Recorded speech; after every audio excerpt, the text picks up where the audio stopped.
Gold, trusted gold buyers. మీరు తాకట్టు పెట్టిన బంగారాన్ని విడిపించి ఈ రోజు ఉన్న మార్కెట్ ధరకు కొనబడను.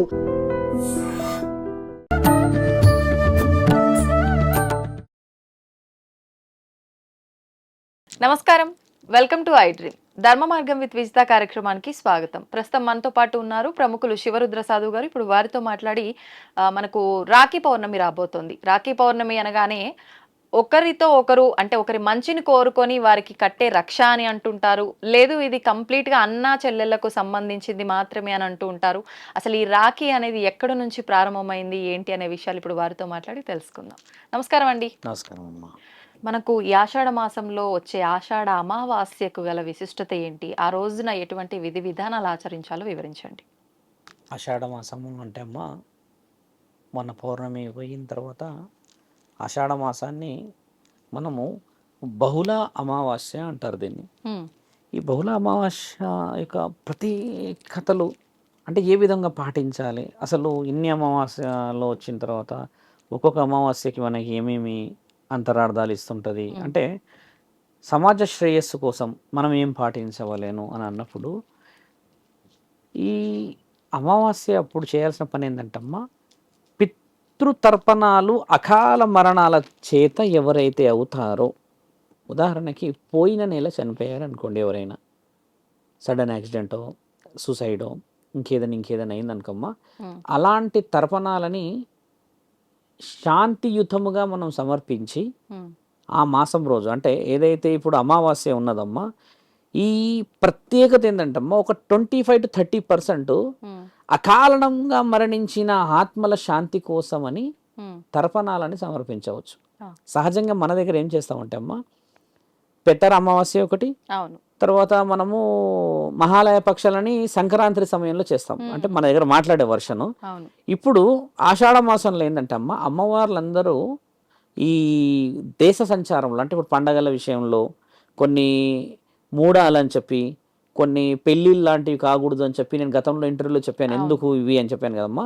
ఇలా వాళ్ళు ఇంటిలోనే ఉండడం చేత, గ్రామాల్లో జరుగుతున్న పూజలను అందుకోవడం చేత ఇలా అకారణంగా మరణించిన ఆత్మలను స్వీకరించి వారికి మళ్ళీ మంచి జీవితం ఇవ్వడానికి అవకాశం.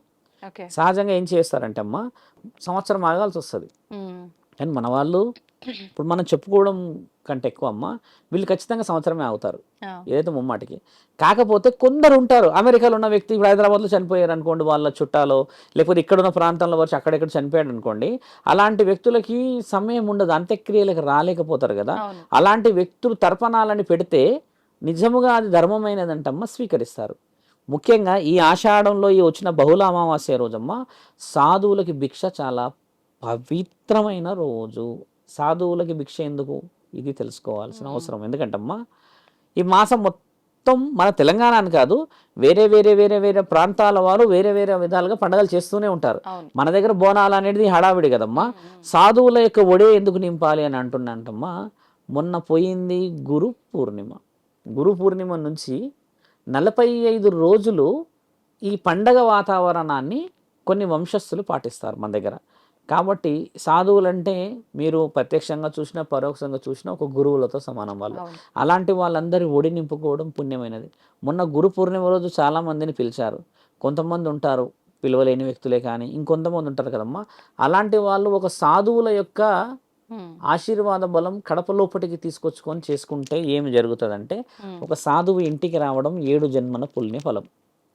ఒక సాధువు శరీరం ఎలా ఉంటుంది, చితాభస్మం రాసుకొని, గంధం రాసుకొని, ఇంకేదైనా పూజలు పురస్కారాలు ఎన్నో ఎన్నో ఎన్నో చేసిన ఈ శరీరము కంప్లీట్గా దైవానికి దగ్గరగా ఉండడం చేత, ఆ రోజు ప్రత్యేకమైన రోజు అవడం చేత ఇంట్లోకి ఏదో జన్మలో ఉన్న పుణ్యాన్ని కాపాడుకోవడానికి ఒక చిన్న హింట్.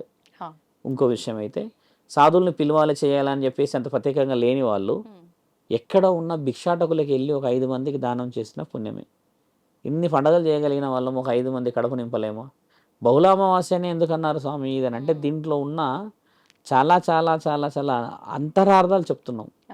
ఇప్పుడు ఒక వ్యక్తికి నిన్న మొన్న చనిపోయిన వ్యక్తికి ఈ తర్పణం ఇలా చేయాలని చెప్పట్లేరు. ఇప్పుడు ఏం చెప్తున్నారు తెలుసా అమ్మ, 12 నెలలకు ఇంటికి రంగేసేసి ఆ తర్వాత ఒక 4-5 మేకలో ఏటలో తెచ్చుకొని అందరు కలిసి చేసుకుంటున్నారు. అది నీ దగ్గర ఉంటే మరి లేని ఎందరో ఎందరో ఎందరో ఎందరో కాలం చేసిన వాళ్ళకి ఏమిస్తాం?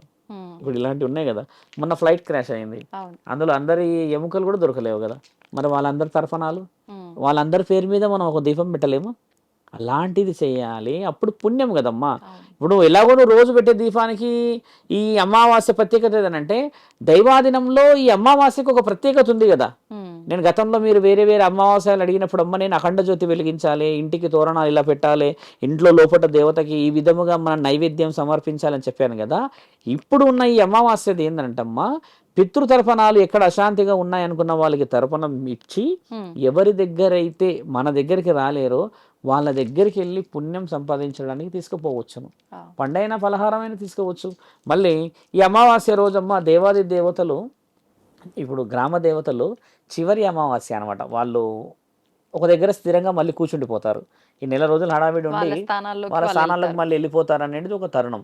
ఆ తర్వాత అమ్మవారి గౌరీవతాలు తర్వాత ఇలాంటి కొన్ని ఉండడం చేత అదొక లెక్క. కాబట్టి మన దగ్గర ఏంటంటే మొన్న పోయింది ఏంటంటే అమ్మ వారాహి మాత యొక్క ఒక వ్రతాలు చేశారు, 9 రోజులు చేశారు కదా. మరి వారాహి అమ్మవారు ఈ అమావాస్య వరకు ఉంటారు భూమండలంలో అనేది ఒక నానుడి. ఎలా ఉంటారు, ఏముంటారంటే అమ్మ స్వీకరించాల్సిన ఎన్నో ఉంటాయిగా. నిన్న ఒక ఆవిడ ఫోన్ చేసింది మహబూబ్ నగర్ నుంచి, స్వామి రోజు సాయంత్రం వారాహి మాత రూపంలో ఒక కళ వస్తుంది నాకు, అంతరార్థం ఏంది అని అడిగితే, మీరు వ్రతం చేశారా అని అడిగాము. చేశాను అని అంటే, ఎలా చేశారంటే ఒక స్థలం ఉందంట వాళ్ళకి, 100 గజాల స్థలము 200 గజాలు, అందులోనే పెట్టి ఈ స్థలంలో ఇల్లు కట్టాలని చేసిందంట. పూజ అంతా అయినాక అమ్మ కళ్ళలోకి వస్తుందంట కంటిన్యూగా. అంటే ఆవిడ ఆనందపడుతుంది, అమ్మ కళ్ళలోకి వస్తుందా స్వామి అని అంటే, అవునమ్మా ఇల్లు కట్టి ఏర్పాటు చేసుకో, వచ్చే సంవత్సరం కడితే ఆమె ఆనందపడుతుంది అని అంటే, ఇంకా సమయం ఆ అమ్మ ఇచ్చుకున్న ఆశీర్వాదము అందరి దగ్గరికి రావాలి కదమ్మా. అలా మీరు ఈ అమావాస్య రోజు ముఖ్యంగా చేయాల్సింది ఏంటంటమ్మా, పితృతర్పణాలే ఒక వర్షన్. ఇంకో వర్షన్ కూడా మీకు చెప్పింది ఏంటంటమ్మా, బాగా గమనించండి, క్షుద్ర పూజలు. ఈ అమావాస్య కటిక చీకటి, క్షుద్ర పూజలు చేసే వాళ్ళు అలర్ట్గా ఉంటారు ఈరోజు. అలర్ట్గా ఉండి, ఆడపిల్లలు, నేను ముఖ్యంగా చెప్పేది యువతి యువకులు, ఈ చేతి కట్టేలాగా బిహేవ్ చేసుకోకూడదు, రక్తపు చుక్క పడొద్దు. అమావాస్య రోజు పౌర్ణమి రోజు అయినా సరే, బహుళ అమావాస్య అని ఎందుకంటున్నాంటమ్మా, దేవతల గొప్పతనమే మాట్లాడినప్పుడు రాక్షసుల యొక్క మూర్ఖత్వం కూడా మాట్లాడాలి కాబట్టి చెప్తున్నా. అమాయకమైన జీవితాల మీద ప్రయోగాలు చేయడానికి కూర్చుంటారు, ఇది చేయనికి అది చేయనికి, అట్లా చేస్తాం ఇట్లా చేస్తాం, అలాంటి అలా మూఢనమ్మకాలు లేదు. దేవుడు ఉన్నాడు కదా, ఆయన దేవుడు ఎలా అయ్యాడు మరి, రాక్షసుని చంపితే అయ్యాడు కదా, అంతేగాని దేవుళ్ళు కొట్టుకుంటే కాలేదు కదమ్మా. అప్పుడు వాళ్ళిద్దరు శత్రువులు అవుతారు. కాబట్టి రాక్షస సంహరణ మన దగ్గర ఉన్నది. ఇప్పుడు దానికి సంబంధించిన విషయ వివరణలు ఉన్నాయి. కాబట్టి మీరు అన్నట్టుగా క్షుద్ర ప్రయోగాల యొక్క విశేష వివరణలు చాలా అలర్ట్గా ఉంటారు. కాబట్టి మనము అవాంఛనీయమైన విషయాలు చేయకూడదు, కొంచెం డెప్త్గా వెళ్దాం. అమావాస్య రోజు బయటికి ఎందుకు వెళ్ళకూడదు, ఎందుకంటే ఇప్పుడంటే ఇంత లైట్ ఉంది, అమావాస్య అని మనం చెప్పినా తెలియదు వరకు కూడా. ఒకప్పుడు ఏంటంటమ్మా, అమావాస్య అంటే చీకటిగా ఆ దట్టమైన అడవులు ఊర్లే ఉండేటి, దీపాలే ఉండడం చేత బయటికి వెళ్ళకూడదు, కొంచెం ఏదైనా సస్పెక్టెడ్గా పామో తేలో ఇంకేదో మృగాలు ఇబ్బంది పడతాయి అనడానికి అంత అర్థం. ఇప్పుడు మన వాళ్ళు ఇంత వెలుగులో ఉండి అమావాస్య రోజు తాళాలు వేసుకుంటున్నారు, మరి దేనికి? శాస్త్రం తెలియకపోతే ఇలా జరుగుతాయని నా ఆలోచన తల్లి. గొప్పగా వివరణ చెప్పిన వాళ్ళు ఇంకా దాన్ని పాటింపు మన దాకా రాలేదు, భయం కూర్చుండిపోయింది క్షుద్ర పూజల మీద. ఇప్పుడు మీరు అన్నట్టుగా రాక్షసులే ఆ రోజు పనిచేస్తే దేవుళ్ళు పనిచేయరు అమ్మ ఆ రోజు. కాబట్టి దేవుళ్ళని మనము ధైర్యంగా కొలుచుకోవాలి అని అంటే ఇలాంటి అమావాస్యల రోజే కదా నీ భక్తి ఏందో చూపించేది. అందుకే దానం చేయాలి అని అడుగుతున్నా అమ్మ, దానం చేయాలని చెప్తున్నాం.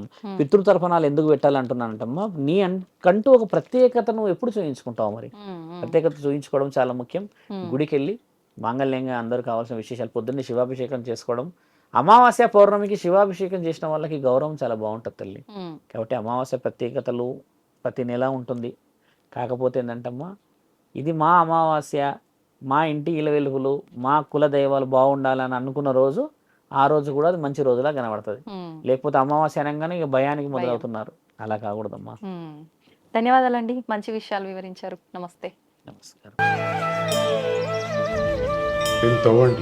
తవ్వుతూనే శివలింగం, సరే దాన్ని అట్లా కప్పేసేయండి, చూపించదండి. కృష్ణ ఇస్ దేర్, మూర్తి పూజ కాదు, సాక్షాత్ బ్రజేంద్ర నందన భగవాన్ ఉన్నారు మూర్తులు.